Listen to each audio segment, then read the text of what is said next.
السلام عليكم. اليوم غنقادو الرز بالخضره والدجاج. الرز كيجي حبه حبه. كنديرو فيه جميع انواع الخضر اللي كتفضلوها. كيجي خفيف وسهل في الهضم وطبيعه الحال مزيان الناس اللي ما كتعجبهمش هكا الخضره ما كتحسوش بها حيت كتجي رقيقه.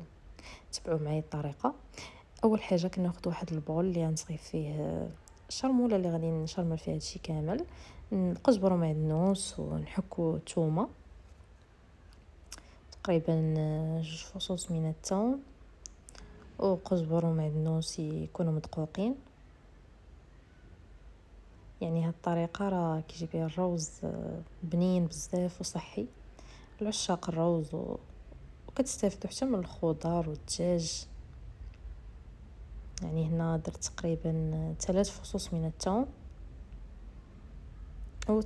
كتبقى داكشي على حسب الكميه اللي عندكم ديال افراد الاسره وداكشي اللي غادي نديرو.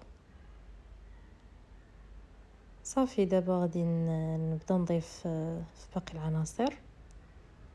ضفت هنا واحد تقريبا ملعقتين كبيرتين من زيت الزيتون ونضيف واحد نصف ملعقه من الزبده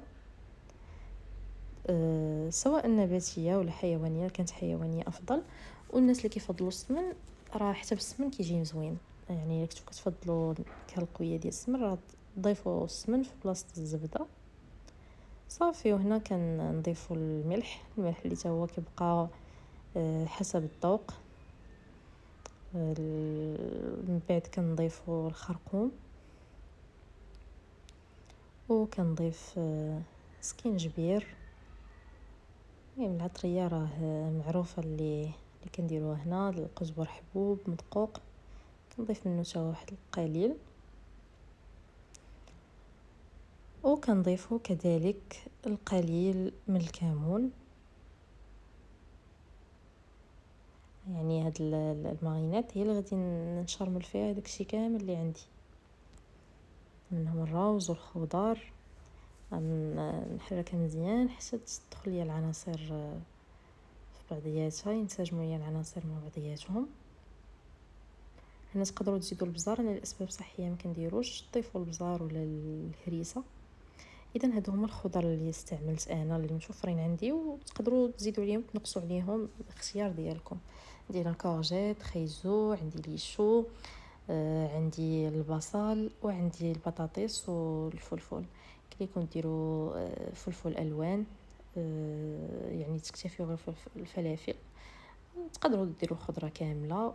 يعني داكشي كيبقى على حسب الاختيار ديالكم الاذواق ديالكم. الاذواق راه تختلف طبيعه الحال. هنا عندي الروز الصفر ولا اللي كنقولوا ليه الروز كلاصي.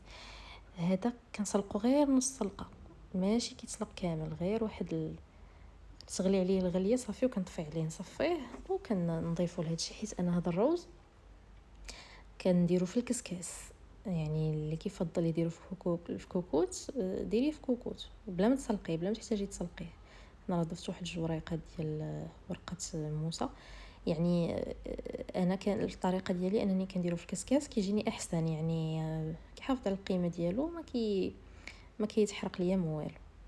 اللي بغات ديرو في كوكوت ديرو. يعني صافي مورا ما دخلت العناصر مع بعضياتهم درتو في كسكاس طابد هو الشكل النهائي ديالو.